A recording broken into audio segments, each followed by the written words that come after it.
혹시 이런 적 있으신가요? 분명히 어제까지만 해도 마음을 굳게 먹었습니다. 이번에는 진짜 달라져야지. 책도 읽고, 운동도 하고, 나를 좀 더 괜찮은 사람으로 만들어야지. 그런데 이상하게 며칠 지나지 않아 다시 원래 자리로 돌아와 있습니다. 퇴근하면 아무것도 하기 싫고, 주말이 되면 다시 늘 만나던 사람들을 만납니다. 그리고 대화는 또 비슷하게 흘러갑니다. 회사 욕, 사람 욕, 세상 탓, 누군가의 실패담, 잘되는 사람에 대한 은근한 비꼼. 처음에는 그냥 스트레스 푸는 대화라고 생각합니다. 다들 힘드니까 이 정도는 괜찮지. 나만 너무 예민하게 받아들이는 건가? 그런데 이상하게 그런 사람들을 만나고 돌아오면 마음이 무거워집니다. 책을 읽으려던 마음도 사라지고, 운동을 가려던 의지도 약해지고, 무언가 시작해보려던 내 모습이 괜히 유난스러워 보입니다. 그리고 결국 또 자신을 탓합니다. 역시 나는 꾸준하지 못해. 나는 의지가 약한가 보다. 나는 원래 안 되는 사람인가 보다. 하지만 정말 그럴까요? 당신이 아직도 인생을 바꾸지 못한 이유는 의지가 약해서가 아닐 수 있습니다. 문제는 당신이 매일 만나는 사람일 수 있습니다. 아무리 좋은 씨앗을 심어도 흙이 오염되어 있으면 싹은 제대로 자라지 못합니다. 햇빛도 없고, 물도 탁하고, 주변이 썩어 있다면 씨앗의 의지만으로는 버틸 수 없습니다. 사람도 마찬가지입니다. 당신이 아무리 좋은 결심을 해도 매일 머무는 관계의 토양이 탁하면 그 결심은 오래 뿌리내리기 어렵습니다. 당신을 매일 둘러싸고 있는 사람들, 당신이 자주 듣는 말들, 당신이 반복해서 머무는 관계의 공기. 그것들이 당신의 인생을 아주 천천히, 그러나 꽤 정확하게 끌고 가고 있는지도 모릅니다. 하버드 의대 니콜라스 크리스타키스 연구팀은 수많은 사람들의 사회적 관계를 장기간 추적하면서 흥미로운 사실을 밝혀냈습니다. 가까운 친구가 비만이 되면 나 역시 비만이 될 가능성이 크게 높아진다는 것이었습니다. 이건 단순히 체중에만 해당되는 이야기가 아닙니다. 우울도 옮고, 분노도 옮고, 냉소적인 태도도 옮고, 쉽게 포기하는 말투까지 옮습니다. 우리는 생각보다 독립적인 존재가 아닙니다. 사람은 자신이 자주 접하는 말투를 담고, 자주 듣는 생각을 자기 생각처럼 받아들이며, 자주 머무는 분위기를 어느 순간 정상이라고 느끼게 됩니다. 그래서 부정적인 관계가 무서운 이유는 한 번에 우리를 무너뜨리지 않기 때문입니다. 그 관계는 아주 천천히 스며듭니다. 오늘은 관계를 끊지 못한 사람이 10년 뒤 치르게 되는 진짜 비용에 대해 이야기해보려 합니다. 누군가를 미워하자는 이야기가 아닙니다. 누군가를 함부로 낮게 평가하자는 이야기도 아닙니다. 다만 나를 계속 작아지게 만드는 관계, 내가 잘 되려고 할 때마다 은근히 초를 치는 관계, 만나고 돌아오면 마음이 탁해지는 관계가 있다면 한 번쯤은 진지하게 돌아봐야 합니다. 그 관계가 단순한 인간관계가 아니라 내 미래를 갉아먹는 환경일 수도 있기 때문입니다. 환경이 사람을 만든다는 말이 있습니다. 이 말은 흔한 자기계발 문장처럼 들리지만 우리의 삶에서 꽤 현실적으로 작동합니다. 우리는 스스로 독립적으로 판단한다고 생각하지만 실제로는 주변 사람들의 말투, 감정, 태도, 습관에 계속 영향을 받습니다. 한번 떠올려 보세요. 월요일 아침에 좋은 강연을 듣고 마음을 다잡습니다. 올해는 진짜 달라져야겠다. 이제는 나도 좀 제대로 살아야겠다. 그런데 점심시간이 되면 늘 같은 사람들과 밥을 먹습니다. 대화는 시작부터 끝까지 불평입니다. 상사가 어떻고, 회사가 어떻고, 세상이 어떻고, 누가 잘난 척을 하고, 누가 망했다더라. 그 자리에서는 별 생각 없이 웃고 넘깁니다. 그런데 퇴근 무렵이면 아침의 결심은 이미 희미해져 있습니다. 아침에는 분명 무언가 해보고 싶었는데, 저녁이 되면 이런 생각이 듭니다. 그래, 어차피 현실은 다 비슷하지. 나만 애쓴다고 달라지겠어? 그냥 오늘은 쉬자. 이때 우리는 또 자신을 탓합니다. 하지만 어쩌면 당신의 의지력은 처음부터 문제가 아니었을 수 있습니다. 문제는 결심이 자라날 토양이었습니다. 사람은 자신이 자주 듣는 말을 담습니다. 자주 듣는 불평은 어느 순간 내 불평이 됩니다. 자주 듣는 포기는 어느 순간 내 포기가 됩니다. 자주 듣는 냉소는 어느 순간 내 현실 감각처럼 느껴집니다. 그래서 부정적인 관계는 무섭습니다. 그 관계는 당신에게 직접적으로 망해라라고 말하지 않습니다. 대신 아주 자연스럽고 일상적인 말투로 당신의 기준을 낮춥니다. 그렇게까지 열심히 할 필요 있어? 내가 그걸 한다고 뭐가 달라지겠어? 괜히 유난 떨지 마. 다들 그렇게 살아. 이런 말들은 처음에는 농담처럼 들립니다. 하지만 반복해서 들으면 결국 내 안의 목소리가 됩니다. 그리고 우리는 어느 순간 그 말을 스스로에게 하기 시작합니다. 내가 그걸 한다고 뭐가 달라지겠어? 괜히 유난 떨지 말자. 그냥 적당히 살자. 우리 뇌에는 거울 신경세포라는 것이 있습니다. 쉽게 말하면 앞에 있는 사람의 행동과 감정을 보고 나도 모르게 따라 하게 만드는 뇌의 장치입니다. 누군가 하품을 하면 나도 하품이 납니다. 누군가 불안해하면 나도 괜히 마음이 불편해집니다. 슬픈 영화를 보면 내가 직접 겪은 일이 아닌데도 눈물이 납니다. 문제는 이 기능이 좋은 것만 복사하지 않는다는 것입니다. 불평도 복사합니다. 분노도 복사합니다. 무기력도 복사합니다. 냉소적인 말투도 복사합니다. 매일 점심마다 불평과 남 탓을 늘어놓는 사람 옆에 앉아있다고 생각해보세요. 처음에는 그냥 흘려듣습니다. 또 시작이네. 오늘도 스트레스가 많나 보다.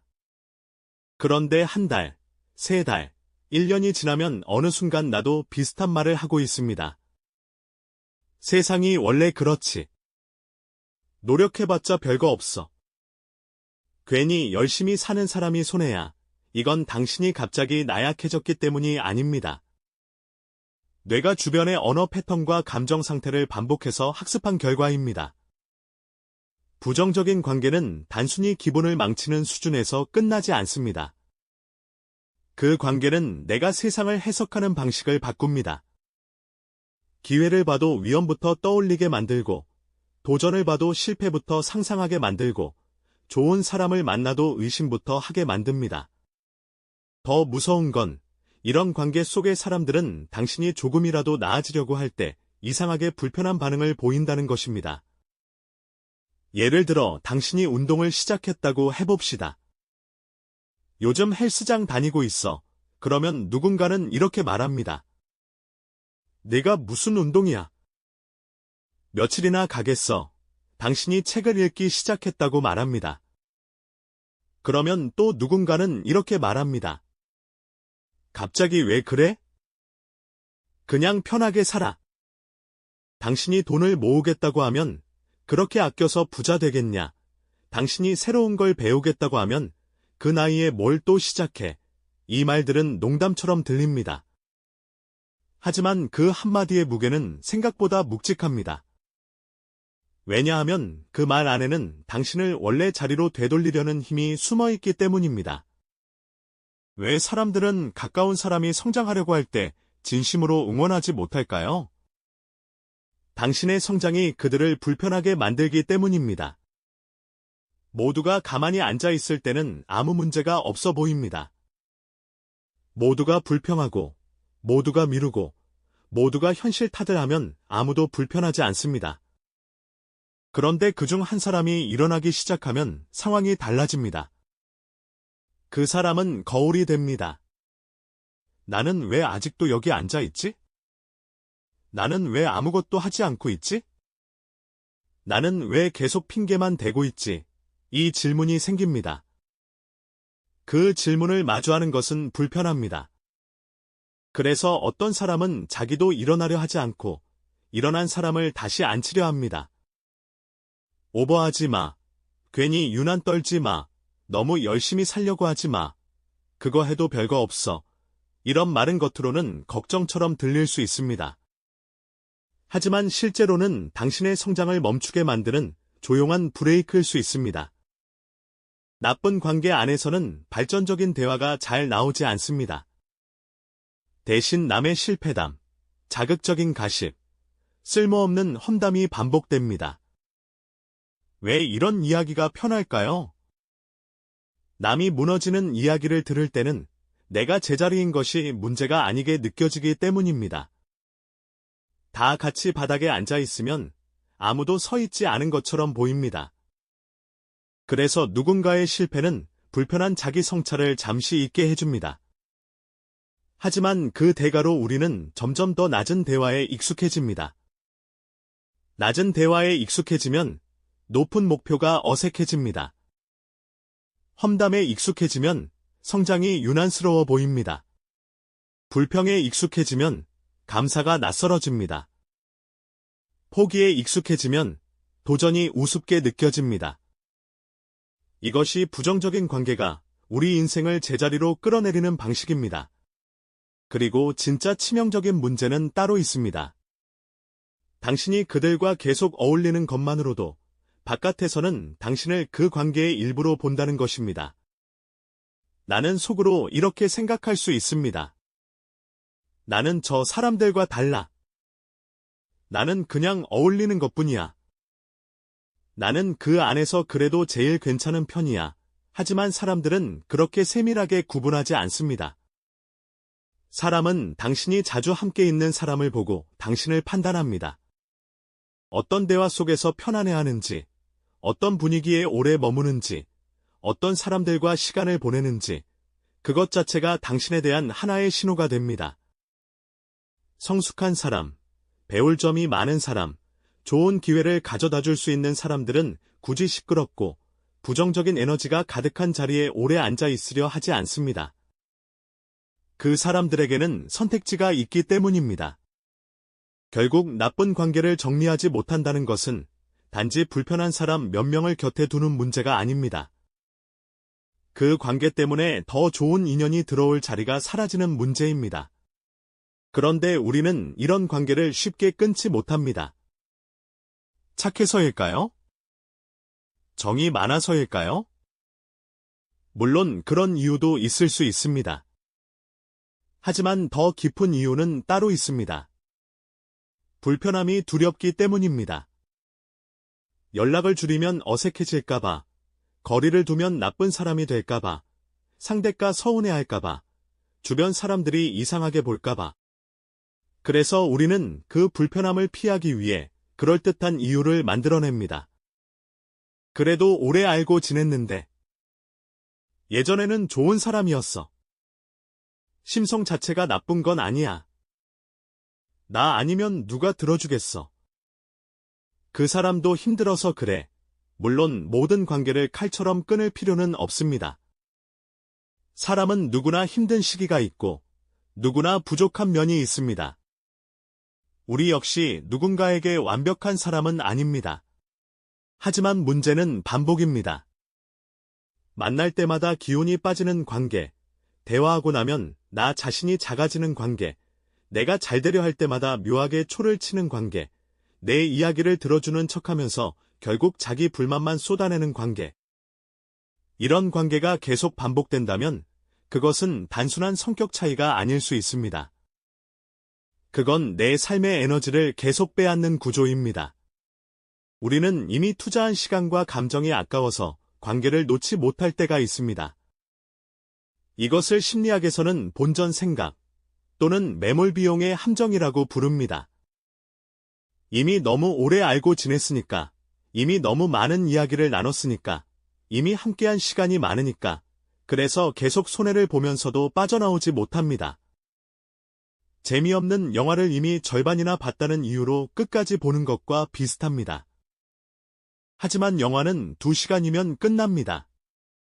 관계에서의 본전 생각은 2년, 5년, 10년을 잡아먹을 수 있습니다. 더 무서운 것은 불행한 상태 자체에 익숙해지는 것입니다. 처음에는 불편했던 말도 반복해서 들으면 익숙해집니다. 처음에는 상처였던 태도도 자주 겪으면 이렇게 넘기게 됩니다. 저 사람은 원래 저래. 처음에는 이상했던 관계가 어느 순간 내 기준이 됩니다. 미지근한 물에 오래 들어가 있으면 물이 점점 더러워져도 잘 모릅니다. 매일 조금씩 탁해지는 환경에 있으면 내가 얼마나 흐린 물 속에 앉아 있는지 알아차리기 어렵습니다. 그래서 우리는 가끔 스스로에게 물어봐야 합니다.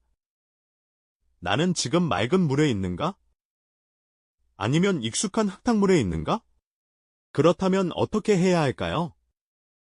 첫 번째는 그 사람을 고치려는 시도를 멈추는 것입니다. 많은 사람이 여기서 에너지를 너무 많이 씁니다. 불평하는 친구에게 긍정적으로 생각해보라고 말합니다. 늘 남 탓하는 사람에게 내 책임도 있지 않냐고 설명합니다. 계속 험담하는 사람에게 그러지 말라고 설득합니다. 물론 좋은 의도일 수 있습니다. 하지만 자주 실패합니다. 왜냐하면 그들이 원하는 것은 해결책이 아니라 관객일 때가 많기 때문입니다.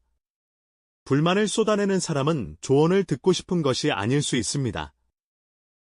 그 감정을 받아주고 맞장 굳혀주고 함께 화내줄 사람이 필요한 것입니다. 당신이 반응해줄수록 그 관계는 더 강해집니다. 그래서 해야 할 일은 설득이 아니라 반응을 줄이는 것입니다. 상대가 또 누군가를 험담합니다. 예전 같으면 맞장구를 쳤을 겁니다. 맞아. 진짜 별로다. 그 사람 왜 그러냐. 하지만 이제는 짧게만 답합니다. 그랬구나. 많이 힘들었겠네?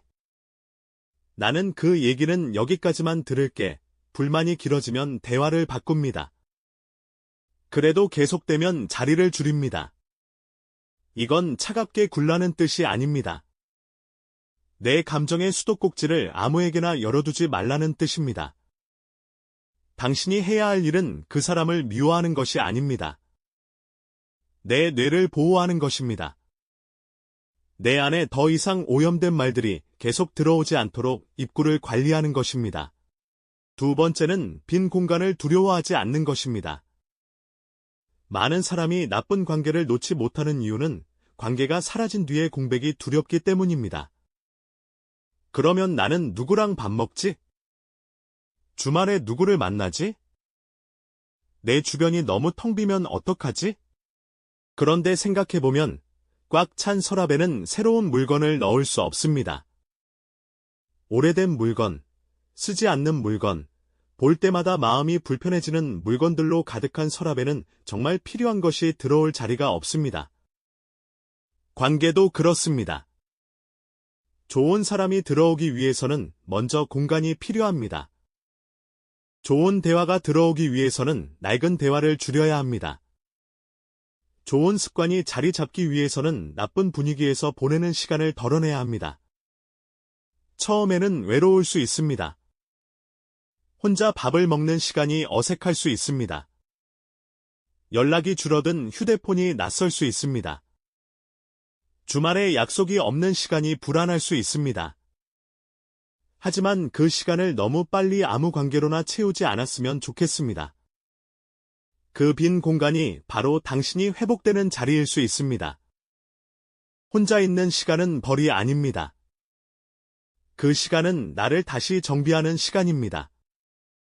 퇴근 후 30분 책을 읽는 시간, 조용히 산책하는 시간, 운동을 하며 몸의 감각을 되찾는 시간, 새로운 분야를 배우는 시간, 나를 소진시키는 대화 대신 나를 단단하게 만드는 루틴을 쌓는 시간. 이 시간이 쌓이면 당신의 분위기가 달라집니다. 말투가 달라지고, 선택이 달라지고, 표정이 달라집니다. 그러면 신기하게도 만나는 사람의 종류도 달라집니다. 전에는 불편하게 느껴지던 좋은 사람들이 편안해지고, 전에는 편했던 부정적인 관계가 오히려 낯설어집니다. 그때 비로소 알게 됩니다. 내가 외로운 게 아니라 그동안 너무 시끄러운 곳에 있었구나. 내가 차가운 사람이 된 게 아니라 나를 지키기 시작한 거구나. 세 번째는 내 관계의 기준을 다시 세우는 것입니다. 모든 사람을 좋은 사람과 나쁜 사람으로 나눌 필요는 없습니다. 그렇게 단순하게 볼 필요도 없습니다. 다만 나에게 어떤 영향을 주는 관계인지는 확인해야 합니다. 이 사람을 만나고 돌아오면 나는 어떤 상태가 되는가? 이 관계 안에서 나는 더 나은 사람이 되는가? 더 작아지는가? 이 사람은 내 성장을 응원하는가?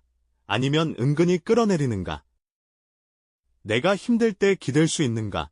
아니면 늘 내가 상대의 감정을 받아내야 하는가? 이 질문 앞에서 이미 답을 알고 있다면 더 이상 모른 척하지 않아도 됩니다. 관계를 정리한다는 것은 누군가를 함부로 버린다는 뜻이 아닙니다. 그건 내 삶의 방향을 다시 선택한다는 뜻입니다. 모든 관계를 끝까지 지켜야 한다는 말은 때로 미덕처럼 들립니다. 하지만 모든 관계가 끝까지 지킬 가치가 있는 것은 아닙니다. 어떤 관계는 나를 성장시키고 어떤 관계는 나를 소모시킵니다. 어떤 관계는 나를 더 좋은 사람으로 만들고 어떤 관계는 내가 가진 좋은 것을 계속 깎아냅니다. 그러니 우리는 물어야 합니다. 이 관계는 내 미래를 넓히는가, 좁히는가? 이 관계 안에서 나는 나답게 숨쉬고 있는가? 이 사람을 계속 곁에 두는 것이 10년 뒤에 나에게도 도움이 될까? 나쁜 관계를 정리하는 것은 이기적인 일이 아닙니다. 내 삶을 지키는 가장 기본적인 권리입니다. 좋은 사람이 되겠다고 내 인생까지 망칠 필요는 없습니다. 상대를 이해하는 것과 계속 곁에 두는 것은 다른 문제입니다. 상대의 사정을 안다고 해서 내가 계속 상처받아야 하는 것은 아닙니다. 상대가 힘들다고 해서 내가 그의 감정 쓰레기통이 되어야 하는 것도 아닙니다. 누군가를 미워하지 않으면서도 거리를 둘 수 있습니다. 상대의 불행을 조롱하지 않으면서도 그 불행에 같이 빠져들지 않을 수 있습니다. 그게 성숙한 경계입니다. 당신이 지금 당장 해야 할 일은 거창하지 않습니다. 먼저 자주 만나는 사람들을 조용히 떠올려 보세요. 만나고 나면 힘이 나는 사람, 만나고 나면 마음이 흐려지는 사람, 내가 뭔가 해보려 할 때 조용히 응원해주는 사람, 내가 움직이려 할 때 은근히 끌어내리는 사람, 내 이야기를 듣는 사람, 늘 자기 이야기만 쏟아내는 사람. 이 구분만 해도 많은 것이 보입니다. 그리고 바로 끊어낼 수 없다면 반응부터 줄이세요. 험담에 맞장구 치지 마세요. 불평에 오래 머물지 마세요. 나를 작게 만드는 농담을 웃어넘기지 마세요. 계속 불편한 대화가 반복된다면 만나는 횟수를 줄이세요. 그 시간에 나를 키우는 일을 하나 넣으세요. 책 한 장, 산책 20분, 운동 30분, 새로운 모임 한 번, 배우고 싶었던 강의 하나, 작아 보여도 괜찮습니다. 중요한 것은 흙탕물에서 발을 빼는 것입니다. 그리고 맑은 물 쪽으로 한 걸음 옮기는 것입니다. 처음에는 주변이 텅 비어 보일 수 있습니다. 하지만 그 빈 공간은 실패가 아닙니다. 그건 더 좋은 것이 들어올 자리입니다. 성장하는 사람은 반드시 한 번쯤 혼자가 됩니다. 기존의 관계가 흔들리고 익숙한 대화가 불편해지고 예전처럼 아무렇지 않게 어울리기 어려운 시기가 옵니다. 그 시기를 잘못된 신호로 받아들이지 마세요. 그건 당신이 변하고 있다는 증거입니다. 제자리에서 벗어나는 사람은 처음에 외롭습니다. 하지만 그 고독을 견딘 사람만이 더 나은 관계를 만납니다. 오늘 이야기에서 한 가지만 가져가신다면 이것입니다. 누구를 내 곁에 둘지 결정하는 것은 남이 아니라 나 자신입니다. 당신의 시간, 당신의 감정, 당신의 에너지는 아무에게나 흘려보내도 되는 것이 아닙니다. 당신은 누군가의 불만을 끝없이 받아주기 위해 태어난 사람이 아닙니다. 당신은 흙탕물 속에서 같이 늙어가기에는 너무 아까운 사람입니다. 그러니 오늘 한 번만 조용히 돌아보셨으면 좋겠습니다.